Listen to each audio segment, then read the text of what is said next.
सुजाता सुबह सुबह किचन में खाना बना रही होती है। तभी पिंकी उठते ही अपनी माँ सुजाता से कहती है, माँ खाने में क्या बनाया है? खुशबू तो बहुत अच्छी आ रही है। लगता है कुछ अच्छा बना है आज। उठ गई मेरी लाडो। बेटा, तूने उठने का भी कष्ट क्यों किया? तो मुझे बुला लेती, मैं तेरे लिए चाय पानी खाना सब बिस्तर पे ही लगा देती। अरे माँ, क्या हो गया आपको? अब सुबह सुबह आप ना मुझे ताने मत देने लग जाना। बताओ खाने में क्या बनाया है? मैंने मेरी लाडो के लिए आज मक्के की रोटी और सरसों का साग बनाया है। माँ, आपको पता है ना मैं ये सब नहीं खाती हूँ। अब मैं पूरे दिन भूखी रहूंगी क्या? चलो छोड़ो, आप मेरे लिए गर्मा गर्म मैगी बना दो। अरे मेरी लाडो को मैगी खाना है, अभी बना देती हूँ तेरे लिए। घर का काम धंधा तो है ही नहीं, सब कुछ छोड़ के तेरे लिए मैं मैगी ही बनाऊंगी। मैं तेरी माँ थोड़ी हूँ, मैं तो तेरी नौकर हूँ। जब चाहे जो मन करे वो करवा ले। सुजाता अपनी बेटी को ताने दे ही रही थी कि तभी उसकी पड़ोसन विमला का आना होता है। विमला भी आते ही सुजाता से कहती है, अरे अरे, क्या बात हो गई सुजाता? तू इतने गुस्से में क्यों है? अरे क्या बताऊं विमला मैं तुझे, मेरे घर का तो हाल तू जानती ही है। तू देख रही है ना, 12 बजने को आए हैं और इसकी सुबह अब हुई है। और उठते ही इसकी फरमाइशों की लिस्ट तैयार हो गई कि इसे ये खाना है, इसे वो खाना है, लेकिन घर के खाने को तो हाथ नहीं लगाना चाहती। अरे सुजाता, तू भी पूरे दिन परेशान होती रहती है। पिंकी, जरा तू भी अपनी माँ को समझा कर। पूरे दिन बेचारी काम करती रहती है, तू भी थोड़ा अपनी माँ के कामों में हाथ बटा दिया कर। तू भी कहाँ इसे समझा रही है? अभी 5 मिनट में तेरी सारी बातें भूल जाएगी। कल को इसकी शादी होगी तो ये मुझे ही गालियाँ सुनवाएगी। लोग कहेंगे इसकी माँ ने इसे कुछ भी नहीं सिखाया है। अरे इन बच्चों के चक्कर में तू अपने आप को क्यों इतना टेंशन में रखती है? अच्छा, मैं तुझसे ये कहने आई थी, आज अपने मोहल्ले में कांता का बेटा रामू मोमोज की रेडी लगा रहा है और कह रहा था कि कल यानी 26 जनवरी को उसके मोमोज एकदम फ्री होंगे। अच्छा, रामू ने तो नई मोमोज की दुकान लगाई है ना? अरे ये तो बहुत अच्छी बात है। किसी के बच्चे तो कुछ कर रहे हैं, वरना मेरी औलादों को देख लो, खाना सोने हगने के अलावा कोई और काम आता ही नहीं है इन्हें। विमला अब सुजाता को ये बोल ही रही थी कि 26 जनवरी को उसके ही मोहल्ले का रामू सभी को फ्री में मोमोज खिलाने वाला है, तो वो बहुत खुश होती है। क्या बात है, कल फ्री में मोमोज खाने को मिलेगा, वो भी रामू के हाथों का। बेचारे को मैंने एक इशारा दिया, वो तो पूरे मोमोज की रेडी मेरे नाम ही कर देगा। लेकिन अब उसे मुझे ना मोमोज के लिए तो फंसाना ही होगा। अब यहाँ खड़ी खड़ी क्या सुन रही है? जाकर किचन में जितने बर्तन पड़े हैं सारे धो दे अच्छे से। माँ, मैं कुछ नहीं करने वाली। इतना सुनने के बाद तो बिल्कुल भी नहीं। अभी तो आप कह रही थी कि मैं कुछ भी नहीं करती हूँ।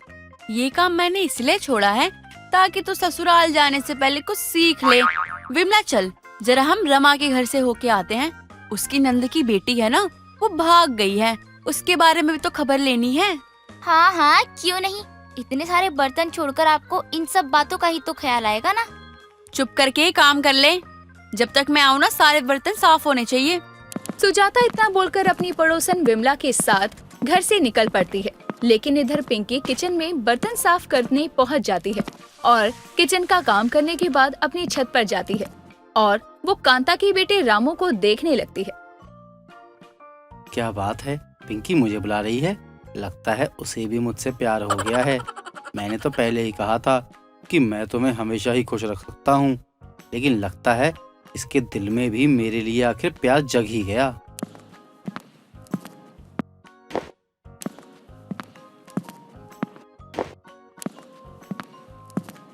क्या बात है, शक्ल बेशक तुम्हारी लंगूर सी हो, लेकिन काम तुम्हारे बंदरों वाले हैं। चलो अच्छा है, वो मैंने यहाँ इसलिए बुलाया था, मैंने सुना है कल तुम मोमोज का स्टॉल लगा रहे हो और सबको फ्री में मोमोज भी खिलाने वाले हो। अरे हाँ हाँ, मैंने जो अपने नए मोमोज की रेडी लगाई है, कल उसका स्वाद मैं मोमोज ना लेने वालों को करवाने वाला हूँ ताकि मेरे ग्राहक बढ़ जाएं। लेकिन कल 26 जनवरी है और इस स्पेशल मौके पर तो मैं कुछ भी स्पेशल करने की सोच रहा था, तो सोचा कि अपने मोमोज को उन लोगों तक पहुँचाऊं जो इसे खरीद भी नहीं पा रहे हैं। बोल तो ऐसे रहा है जैसे 100-200 की मोमोज प्लेट है, 10 रुपए में 10 मोमोज बेच रहा है और इसके मोमोज कोई खरीद नहीं सकता है। इतने भी मोहल्ले वालों की दिन नहीं गिर गए जो इसे 10 रुपए ना दे पाए।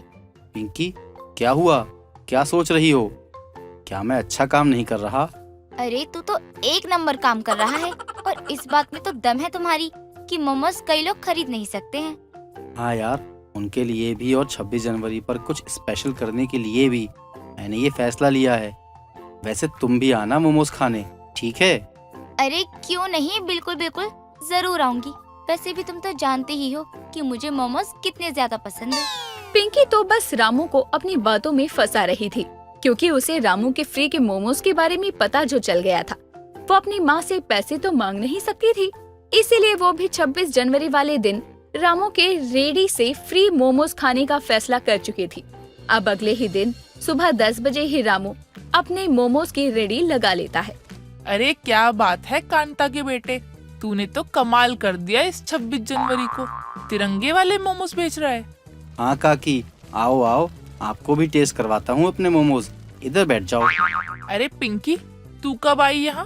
और आज तू इतनी सुबह कैसे उठ गई? ओह अच्छा, फ्री के मोमोज खाने आई है। वैसे तेरी माँ उधर घर में तुझे ढूंढ रही थी। फ्री के मोमोज खाने तो आप भी आई हैं, तो फिर आपने पिंकी को क्यों कहा कि वो फ्री के मोमोज खाने आई है? रामू, क्या बात हो गई जो तू उस पर इतना भड़क रहा है? हम में तो हंसी मजाक चलता ही रहता है। लेकिन आपने पिंकी को गलत बोला।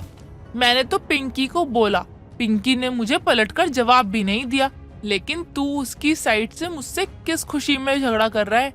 कहीं तुम दोनों का कुछ चल तो नहीं रहा? मेरी पिंकी के बारे में एक शब्द भी बर्दाश्त नहीं करूंगा। ये मुझे फंसवा कर ही मानेगा। पिंकी बेटा निकल ले, इससे पहले तू फंसे। वैसे भी 30 मोमोज तो तू खा चुकी है और आज का कोटा भी पूरा हो चुका है। इतना बोलकर पिंकी अपने घर आ जाती है। इधर विमला और रामू पिंकी के लिए लड़ रहे होते हैं, लेकिन पिंकी वहाँ से गायब हो चुकी थी। पिंकी, तू कुछ बोलती क्यों नहीं है विमला काकी को?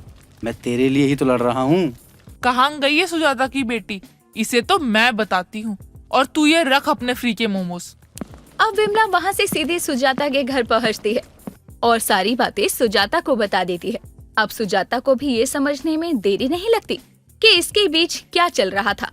पिंकी, आज तो तू सुबह जल्दी उठ गई और खा आई ना रामू के हाथ के मोमोज।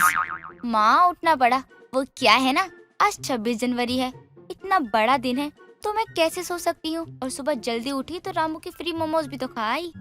क्या बात है मेरी लाडो, अब तो सच बता रही है या 2-4 झाड़ू लगाऊं? ये क्या बोल रही हो माँ? आप भला कौन से सच की बात कर रही हो? बता, तेरा और रामू का क्या चल रहा है? क्या चल रहा है तुम दोनों में? माँ रुको, मेरे तो उससे कुछ भी नहीं चल रहा है, बल्कि वही मेरे आगे पीछे रहता है। मैं तो उसे भाव तक नहीं देती, तो दिल तो दूर की बात है ना। देख, तू सच बोल रही है ना? माँ सच में, आपके और विमला काकी के सर की कसम, एकदम सच कह रही हूँ मैं। सुजाता पिंकी को 26 जनवरी के दिन ही झाड़ू से मारती है, वो भी उसके मोमोज की वजह से। लेकिन वो तो मोमोज के लिए मार भी खाने को तैयार थी, जो वो अपनी माँ से खा चुकी थी। सरिता शाम के समय अपने घर में चूल्हे पर खाना पका रही थी। इतने में उसका बेटा पंकज खांसते हुए घर आता है। उसे देखकर सरिता बोलती है, क्या हुआ पंकज बेटा, तुझे इतनी खांसी क्यों हो रही है? माँ पता नहीं, कुछ दिनों से बहुत खांसी हो रही है। तू बैठ, मैं तेरे लिए गर्म पानी में शहद मिलाकर देती हूँ। धूल मिट्टी के कारण खांसी हो रही होगी। सरिता अपने बेटे के लिए पानी गर्म करने लगती है, लेकिन इतने में पंकज खांसते खांसते बेहोश हो जाता है और उसके मुंह से खून भी निकल रहा होता है। ये देखकर सरिता घबराते हुए कहती है, पंकज, पंकज बेटा क्या हुआ? उठना पंकज बेटा। हे भगवान, मेरे बेटे को क्या हो गया? सरिता पंकज को उठाने की बहुत कोशिश करती है। इतने में उसका पति राघव भी घर आ जाता है और अपने बेटे को यूं जमीन पर गिरा हुआ देखकर कहता है, क्या हुआ पंकज को? हे भगवान, इसके मुंह से तो खून निकल रहा है, हमें जल्दी इसको अस्पताल लेकर जाना होगा। अजी, हमारे बेटे को कुछ होगा तो नहीं ना? कुछ नहीं होगा भाग्यवान, चलो मेरी मदद करो, उठाओ इसको। सरिता राघव की मदद करती है और राघव अपने बेटे को कंधे पर उठाकर पास के सरकारी दवाखाने लेकर जाता है, जहां डॉक्टर पंकज का चेकअप करने के बाद राघव और सरिता से कहता है, देखिए, लगता है आपके बेटे को कोई बड़ी बीमारी है। अभी तो वो कुछ देर में होश में आ जाएगा, लेकिन उसके कुछ टेस्ट करवाने बहुत जरूरी हैं, ताकि बीमारी का पता चल सके और इलाज शुरू हो सके। तो डॉक्टर मैडम कर दीजिए ना टेस्ट, देखिए ना मेरे बेटे को क्या हुआ है। देखिए, ऐसे टेस्ट बड़े हॉस्पिटल और लैब्स में होते हैं और इसका फुल चेकअप करवा लीजिए जिससे कि इसकी बीमारी पहचान में आ सके। बड़े अस्पताल में जाने के पैसे नहीं है मैडम हमारे पास, बहुत गरीब है हम। आप कुछ मदद करिए, हमारा इकलौता सहारा हमारा बेटा है, उसको कुछ हुआ तो हम तो जीते जी मर जाएंगे। ये क्या कर रही हो पंकज की माँ? डॉक्टर साहिबा जितना कर सकती थी कर दिया, अब अपने बेटे का इलाज तो हमें ही करवाना पड़ेगा ना। देखिए, मैं आपकी हालत समझती हूँ, इसलिए आपके लिए इतना कर सकती हूँ कि आपके बेटे के टेस्ट के लिए एक लैब बता देती हूँ। वहाँ पर कम पैसों में इसका सारे टेस्ट हो जाएंगे, लेकिन टेस्ट में कोई बड़ी बीमारी निकलती है तो उसके इलाज के लिए आपको पैसे तो जुटाने ही पड़ेंगे। जी आपका बहुत बहुत धन्यवाद डॉक्टर साहिबा। डॉक्टर राघव को लैब का एड्रेस बताकर कुछ देर में पंकज के साथ घर भेज देते हैं और अगले दिन राघव और पंकज उस लैब में जाकर पंकज का पूरा चेकअप करवाकर घर आते हैं, जहां सरिता उनसे बोलती है, हो गया चेकअप? क्या कहा? कुछ घबराने की बात तो नहीं है ना? माँ, रिपोर्ट 24 घंटे बाद आती है और वो लोग रिपोर्ट सीधा अपने पास के सरकारी अस्पताल भेज देंगे। अच्छा अच्छा, हे भगवान सब ठीक हो। चलो बिटवा तुम आराम करो, हम तुम्हारे लिए खाना बना देते हैं। अच्छा अच्छा। सरिता पंकज को खाना बनाकर परोसती है, लेकिन उसके और राघव के दिमाग में अपने बेटे के टेस्ट रिजल्ट की चिंताएं चल रही थी। अगले दिन पंकज को उसके कॉलेज पढ़ने भेजकर राघव अस्पताल रिपोर्ट का पता करने जाता है, जहां डॉक्टर साहिबा उसको उसके बेटे की रिपोर्ट का रिजल्ट बताते हुए कहती है, देखिए, ये सब आपके लिए समझना मुश्किल होगा, लेकिन ध्यान से समझिएगा। आपके बेटे को कैंसर है, 2nd स्टेज का। इसका इलाज जल्द से जल्द शुरू करना होगा, वरना क्या डॉक्टर साहिबा? वरना आपके बेटे की जान बच नहीं पाएगी। 1 साल के अंदर अंदर उसका कैंसर बढ़ जाएगा और वो।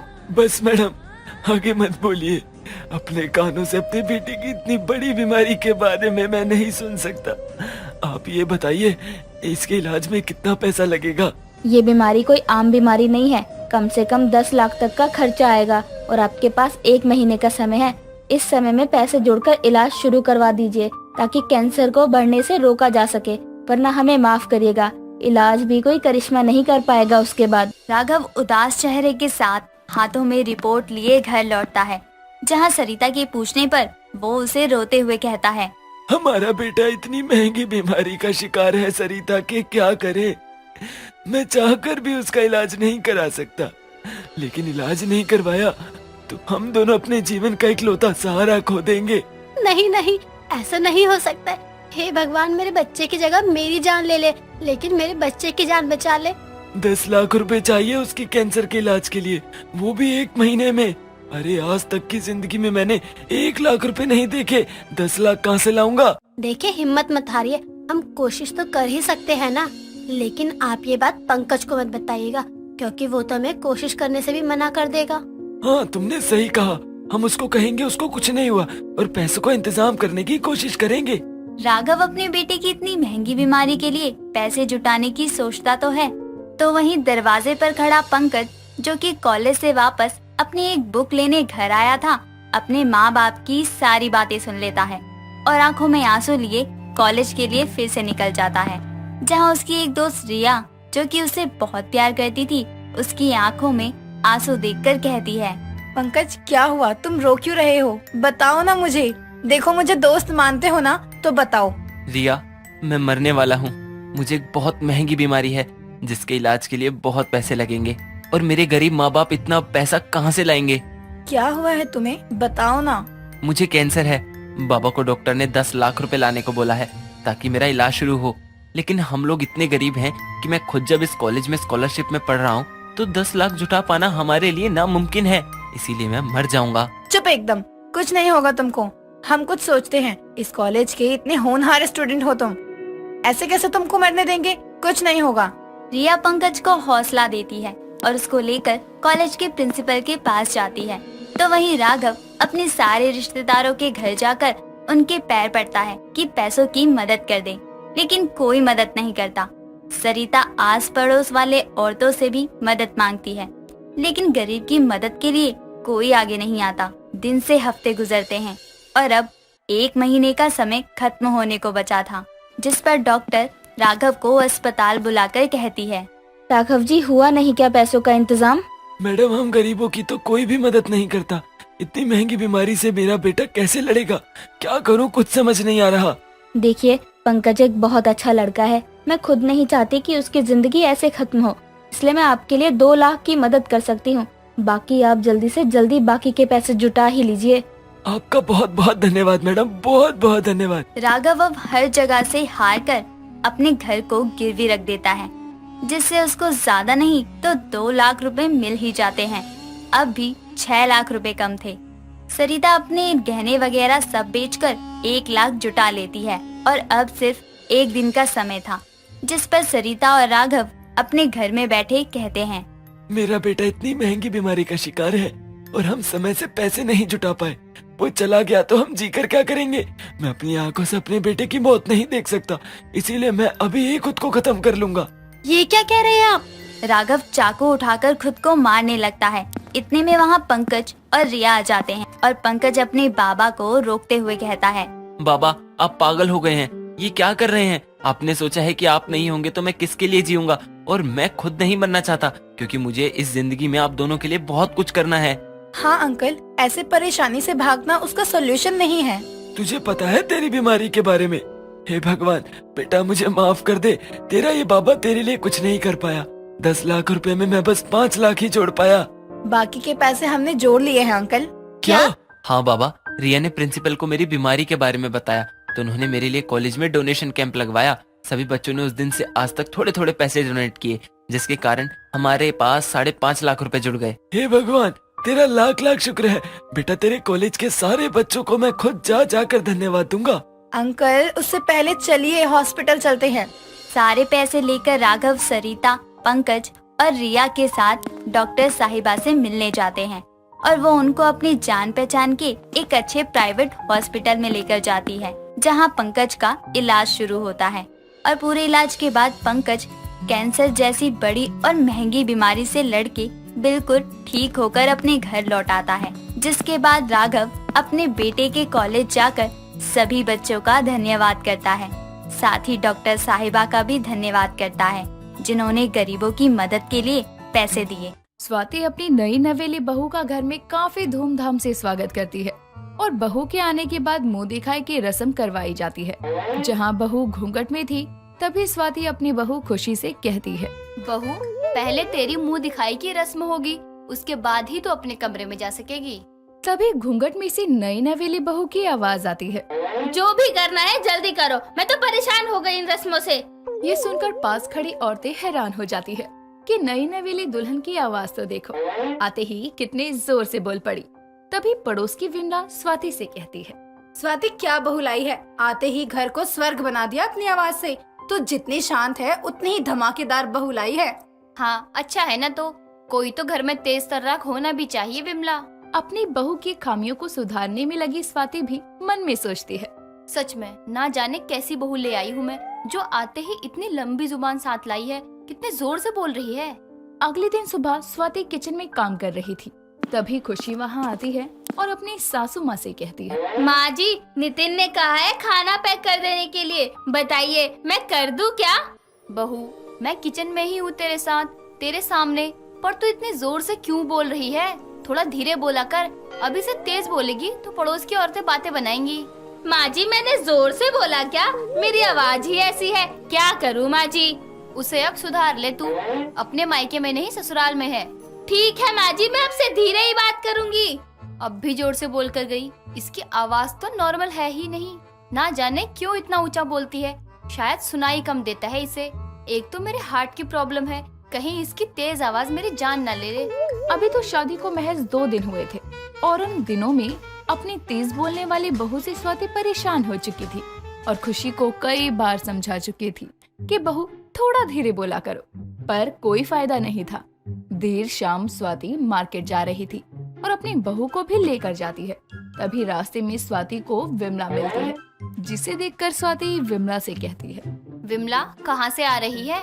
मार्केट गई थी, और तू अपनी नई नवेली दुल्हन को लेकर कहाँ चल पड़ी? बहू, विमला आंटी को नमस्ते बोलो, हमारे बगल में ही रहती है, थोड़े दिन में तुम भी जान जाओगी। नमस्ते आंटी जी। खुशी इतना जोर से नमस्ते करती है कि आसपास से गुजर रहे लोग भी खुशी को देखने लगते हैं और विमला को मौका मिल जाता है एक और पंच मारने का, जिस पर विमला स्वाति से कहती है, मुझे तो लगा ही था कि स्वाति बहू जोर से बोलती है। आज देख और सुन भी लिया। बेटा ऊंचा सुनाई तो नहीं देता, या फिर तेज बोलने की आदत ही है तेरी। खैर जो भी हो स्वाति, तेरी बहू वाकई कमाल की है। ये सब सुनकर स्वाति काफी परेशान हो जाती है, क्योंकि उसकी बहू की जोर से बोलने की आदत ने उसकी इज्जत की मिट्टी पलीत कर रखी थी। ये सोचते हुए वो मार्केट आ जाती है, जहाँ दोनों सास बहू सब्जियाँ लेने लगती है और खुशी अपनी सास स्वाति को दूर से देखकर बोलती है, माँ जी सुनिए, माँ जी टमाटर ले लेना, इधर नहीं है, बस आलू प्याज ही है। हे भगवान, ना जाने क्या करूँ मैं इसका। इसके जोर से बोलने वाले आदत की वजह से जो लोग मुझे नहीं जानते हैं वो लोग भी मेरा मजाक बना रहे हैं। मार्केट से आने के बाद स्वाति अपनी बहू से कहती है, बहू तुम्हारे जोर से बोलने की वजह से हर कोई मुझे यही कहता है कि स्वाति की बहू कितना तेज बोलती है। अभी तो तू नई नवेली है, बाद में तू चाहे जितना जोर से बोल ले, मैं तुझे कुछ नहीं कहूँगी। जो भी तुझे देखने आता है वो मुझे कहकर जाता है कि आपकी बहू को सुनाई कम देता है क्या, या इतना ही बोलती है। इलाज करवाओ इसका। अब बता मैं किसे क्या बोलूं? क्या माँ जी, मैं जोर से बोलती हूँ। किसने कहा आपसे? आपके बेटे ने तो कभी नहीं कहा मुझे कि मैं तेज बोलती हूँ। सास बहू की ये बातें चल ही रही थी। तभी आस पड़ोस वाले भी स्वाति के घर आ जाते हैं और विमला स्वाति से कहती है, स्वाति क्या बात है, तू अपनी बहू से लड़ रही है? किसने कहा? हम तो बातें कर रहे हैं। तेरी बहू के चिल्लाने की आवाज सुनकर ही तो हम सब यहाँ आए हैं। यहाँ कोई झगड़ा या लड़ाई नहीं हो रहा था, बल्कि मेरी बहू की सुरीली आवाज सुनकर आप सभी का यहाँ आने के लिए शुक्रिया। ये सुनकर सभी औरतें चली जाती हैं और काफी समय बीतता है, पर खुशी अपनी आदतों से बाज नहीं आती। एक रोज अचानक खुशी किचन से अपनी सास के कमरे में जाती है और अपनी सास से कहती है, माँ जी चलिए ना, देखिए गैस लीक हो रहा है, कहीं आग न लग जाए। इतना सुनते ही स्वाति अपने सीने पर हाथ रख लेती है और बेहोश हो जाती है। हालांकि खुशी अपनी सास से मजाक कर रही थी। दरअसल खुशी ने अपने हाथों से अपनी सास के लिए उसका फेवरेट गाजर का हलवा बनाया था और वो अपनी सासू माँ को हॉल तक लाने के लिए मजाक कर रही थी। पर खुशी के अचानक आकर चिल्लाने से स्वाति को हार्ट अटैक आता है। ये देखकर खुशी जोर जोर से विमला आंटी को आवाज लगाती है, पर कोई नहीं आता, क्योंकि सबको पता था कि खुशी के चिल्लाने की आदत है। तभी वो खुद से अपनी सास को हॉस्पिटल लेकर जाती है और हॉस्पिटल में स्वाति को देखने के बाद डॉक्टर खुशी से कहते हैं, आप यहाँ इनको सही समय पर लाए, वरना आज इनकी जान जा सकती थी। तभी वहाँ नितिन भी आ जाता है और वो खुशी को कहता है, क्या हुआ था माँ को? उन्हें शोर से और जोर से किसी के बोलने या चिल्लाने पर ऐसा होता है डॉक्टर। जी आप बिल्कुल सही कह रहे हैं, और इनके केस में भी यही हुआ है। उन्हें किसी बात से घबराहट हुई है और उन्हें अटैक भी पड़ गया है। अब वो ठीक है, आपको उनका काफी ध्यान रखना होगा। ध्यान रखें कि उनके पास कोई भी शोर शराबा ना हो और न ही किसी बात का टेंशन। जी डॉक्टर, मैं ध्यान रखूंगा माँ का। इस इंसिडेंट के बाद स्वाति हॉस्पिटल से घर आती है और स्वाति के घर आने के साथ नितिन खुशी को वार्न करता है कि वो अब से धीरे बोलेगी। देर शाम स्वाति को खुशी सूप देने जाती है और कहती है, माँ जी आपने दवा ले ली तो अब थोड़ा सूप भी पी लो। हाँ ठीक, रख दे। और ये बता, कल जो मेरे कंगन हॉस्पिटल में खोले गए थे वो कहाँ रखे तूने? मुझे दे दे, मैं संभाल कर रख देती हूँ। माँ जी वो मैंने अलमारी में रखे हैं, आप जब चाहे ले लेना। बहुत धीरे बोल, एक बार हॉस्पिटल पहुँच चुकी हूँ, अब क्या ऊपर भेजने का इरादा है? ये बातें खिड़की के पास खड़ा चोर सुन लेता है और चला जाता है। देर रात सब के सोने के बाद वो घर की छत से एंट्री करता है और स्वाति का वही कंगन चुराने आता है जिसके बारे में उसने सुना था। और तभी चोर के हॉल में आते ही टेबल पर रखा कांच का फूलदान उसके टकराने से गिर जाता है, जिससे खुशी की नींद खुल जाती है। तभी वो किसी की आहट देख लेती है और चोर चोर चिल्लाने लगती है। ये सुनकर आधी रात में स्वाति की बहू चोर चोर चिल्ला रही है। स्वाति, नितिन तो जाग ही जाते हैं, पर आस पड़ोस वाले लोग भी इकट्ठा हो जाते हैं और चोर को पकड़ लिया जाता है। बहू सही समय पर तूने सबको उठा दिया, वरना आज तो मेरे पुश्तैनी सोने के कंगन चोर ले जाता। तेरी बहू के जोर से बोलने की वजह से आज तेरे घर में चोरी होने से बच गई, वरना ना जाने ये चोर ऐसी कितनी चोरियां करता। अच्छा हुआ जो हमने इसे पकड़ लिया। आजकल जो भी चोरियां हो रही है इसने ही की होगी, हमें पूरा विश्वास है। अरे मुझे छोड़ दो, मैंने तो इन सास बहू की बातें सुन ली थी और मैंने यहाँ चोरी करने का प्लान बनाया था। मैं तो बर्तन बेचता हूँ, एक साधारण सा आदमी हूँ, पर इनकी बात सुनकर ना मेरे मन में लालच आ गया था, जिस वजह से मैं यहाँ चोरी करने आ गया। सही कहा तूने। तू बर्तन तो बेचता है, पर इसी काम की वजह से तू लोगों के घर में ताका झाकी भी करता है ना। सच बोलियो, वरना मैं तुझे पकड़ लूंगी।